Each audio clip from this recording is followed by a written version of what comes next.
ایک وقت آتا ہے جب زندگی تمہیں توڑ دیتی ہے، تمہاری روح تک کو چھلنی کر دیتی ہے، تمہارے وجود کو اندر تک زخمی کر دیتی ہے۔ تم اتنا تھک جاتے ہو کہ لگتا ہے بس یہی آخر ہے، یہی ہر چیز کا اینڈ ہے۔ لیکن سنو، تم کبھی بھی اپنے لیے دعا کرنا مت چھوڑنا، تم کبھی بھی اللہ کے سامنے ہاتھ پھیلانا مت چھوڑنا۔ صبر کرنا، صبر اور دعا اللہ پر توکل کی دلیلیں ہیں۔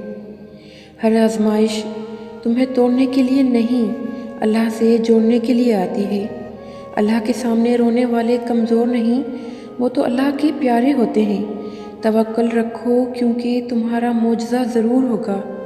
یہ صرف معجزے سے پہلے کی آزمائش ہے، اور یاد رکھنا، چیزیں آسان ہونے سے پہلے ذرا زیادہ مشکل ہو جاتی ہے۔ بے شک اللہ کی مدد آئے گی، یہ اس کا وعدہ ہے تم سے۔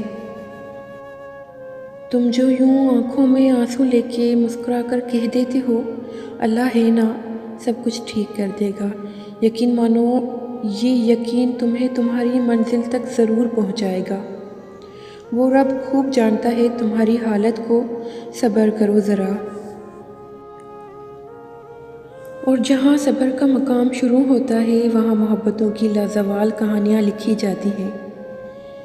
پھر اس کا کن ہوتا ہے اور ہر مشکل آسان ہو جاتی ہے۔